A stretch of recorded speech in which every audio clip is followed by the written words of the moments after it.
Good evening. I'm Robyn Fener. Thank you for joining us to launch the Shane Foundation. In 2010, my 31-year-old sister Shane and her unborn son passed away due to a totally treatable health issue known as maternal fetal thrombophilia. At the time of this unspeakably shocking and painful loss, none of us had ever heard of this term. In all the years of countless visits to gynecologists and obstetricians, neither my mother nor I had ever been advised of the dangers of blood clotting disorders in connection with oral contraceptives and during pregnancy.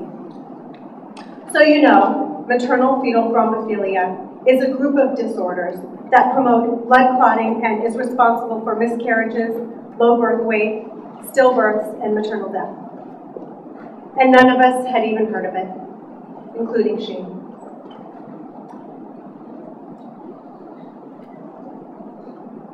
Shane was the best sister in the world.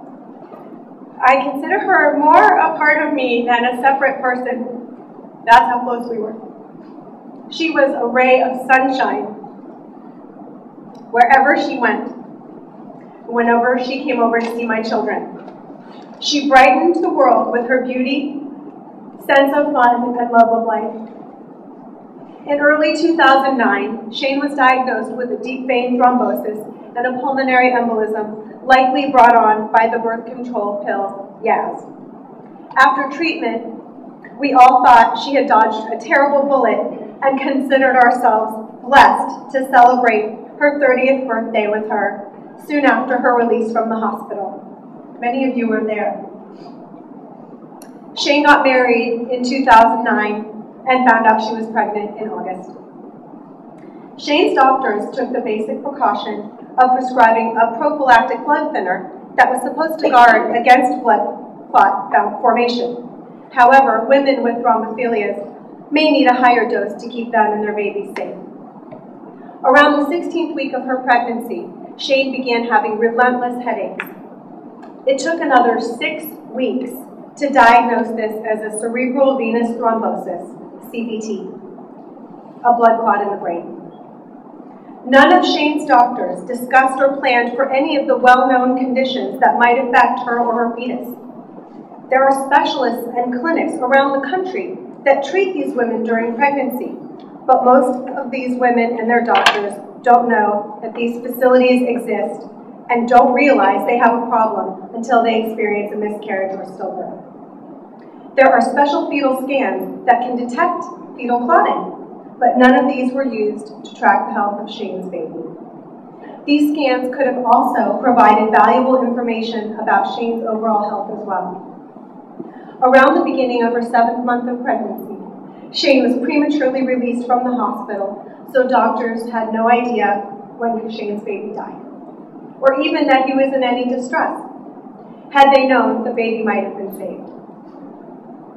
Shane was removed from the blood thinners that were needed to treat the CVT 48 hours longer than necessary while doctors performed a C-section, an extremely high-risk procedure for women with clotting disorders. During this critical time, no one was tracking the rapidly worsening condition of Shane's CVT. By the time doctors noticed, Shane's previously manageable blood clot had become massive. A supposedly harmless contraceptive pill may have created a clotting disorder, leading to a series of events that cost Shane her health, her baby, and her life.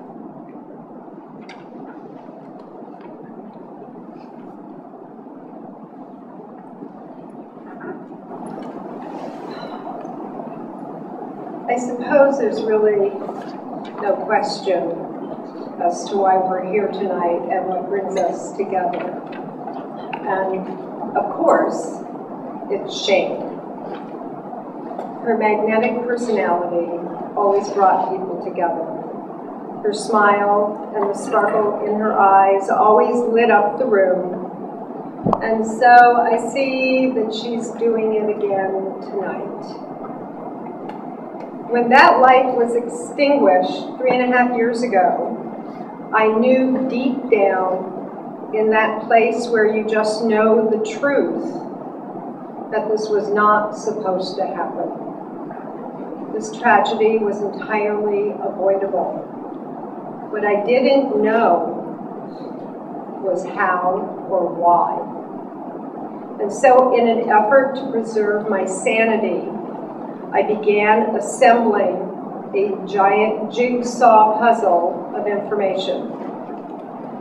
Was Shane the 1 in a million victim of some weird medical anomaly? Did such things happen to other young women and their babies? Astounding statistics began to pile up on my desk. First, I read that blood clots are the leading cause of preventable patient deaths in just about all U.S. hospitals, and that these number in the hundreds of thousands each year. But I thought that was only about old people.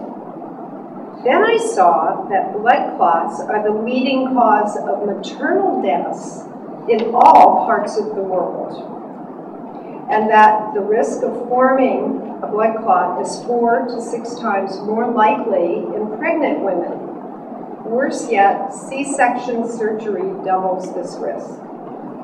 The real shock came when I read how clotting disorders put the fetus at risk for a whole host of health issues, including some that Robyn mentioned, like low birth weight, placental abruption, miscarriage, and even stillbirth. The most common acquired clotting disorder is called APS and may contribute to up to 20% of pregnancy loss.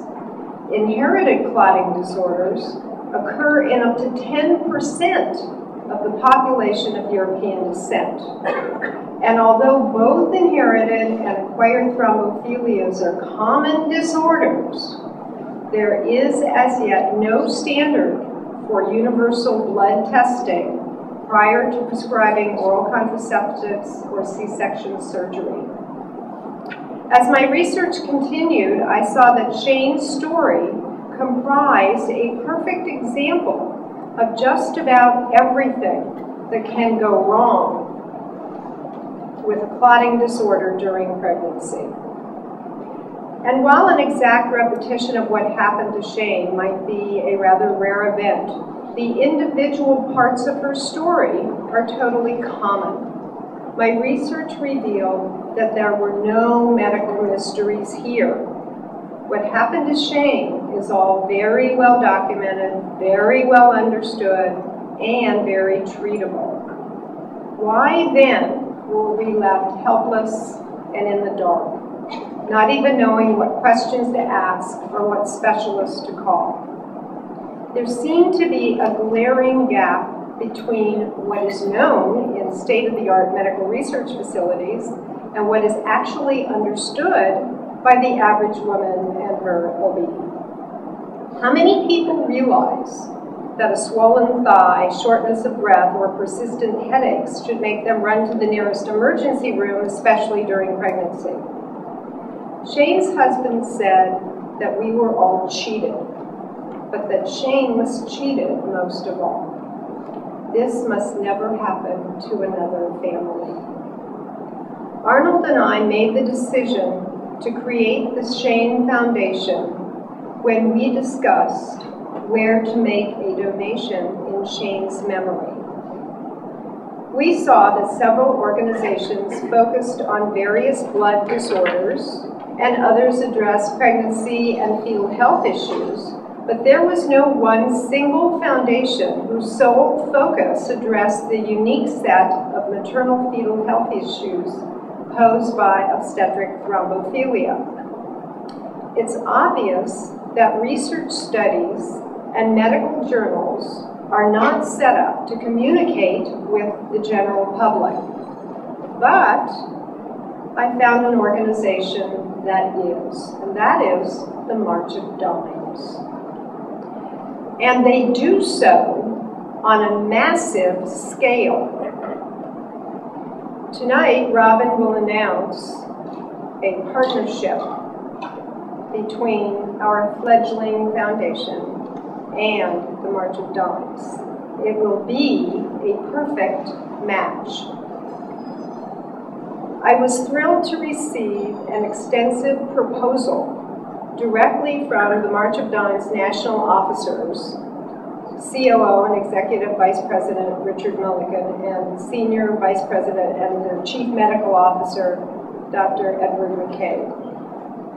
So now, Shane's smile and her sparkling eyes will continue to gather new friends and fill more rooms with people who want to know her. And she will live on after her father and me, just as she should have. But her life will now have a meaning that none of us could ever have imagined.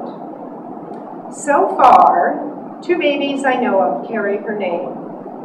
How many others will there be?